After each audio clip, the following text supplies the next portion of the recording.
Són 40 llocs com aquest a Catalunya Sud i 270 a l'estat espanyol. Són clíniques especialitzades en reproducció assistida, presents amb absoluta normalitat a les ciutats. Aquesta va obrir les portes l'any passat a Figueres. És un establiment de fertilitat que acull dones soles, parelles heterosexuals i homosexuals. Tots volen assistència genètica per tenir mainatges. Aquí hi ha embrions congelats de pacients, embrions i semen congelats. Hi ha diferents palletes, de diferents colors, i cada palleta té el nom del pacient i un codi únic. I aquí doncs, els guardem fins que els utilitzem. Això està a menys 190 graus com a mínim. Aquí, en aquest microscopi, és on fem la unió de l'òvul amb l'esperma. Fem una agulla molt fina, microscòpica, i injectem l'esperma dintre l'òvul. De fet, el pacient veu en directe el que passa, perquè la mateixa imatge que veig jo la veu el pacient. Per tant, els pacients poden veure en directe com ajudem a crear els seus futurs fills. Aquí venen 10% de clients francesos, motivats per la llei espanyola, més liberal en matèria de reproducció assistida. A França, la reproducció assistida té unes excepcions. Les excepcions són sempre ha de ser una cupla, té d'haver-hi una parella, si no, no tenen dret a l'assistència. I la dona té la limitació de 43 anys i l'home de 60 anys. Això és una limitació que aquí no tenim. A part d'això, a França, una dona sola no pot ser tractada per reproducció assistida, no té dret a ser tractada per reproducció assistida. Les parelles de dones tampoc poden ser tractades i això és el que porta majoritàriament els francesos al nostre país. Ja tenim decidit, sí. La Nuri i la Paula, totes dues de 27 anys, aviat tindran un fill juntes.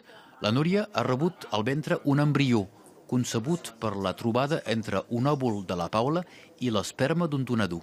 Tu portes el nin jo porto el nen, que és el seu òvul, amb un donant de semen. Doncs vosaltres dues sereu mares. Les dues serem mares. Ella serà mare genètica i jo seré mare biològica.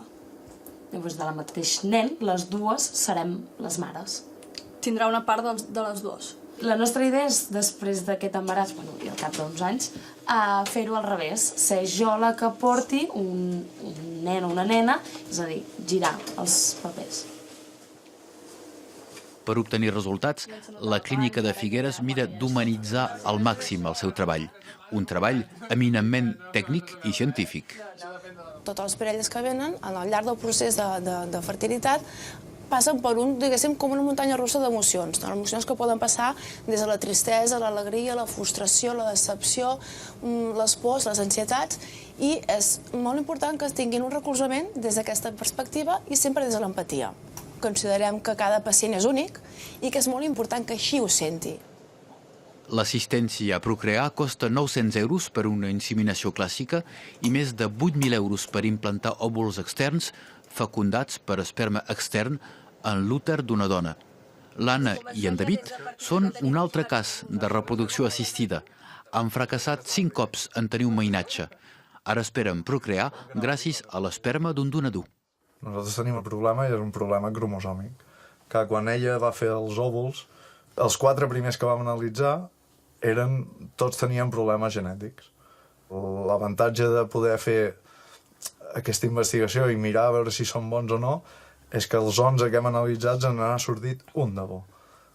I aquest bo és el que al final arribarà a bon port. Tenim un embrió sa a punt de col·locar, llavors tot el risc que hi havia fins avui, que era que tots tenien problemes cromosòmics a l'unir-se, doncs el risc ha desaparegut, de manera que ara jo ja sé que el proper que em posaré, doncs que, com que jo ja tinc un altre fill, el puc aguantar.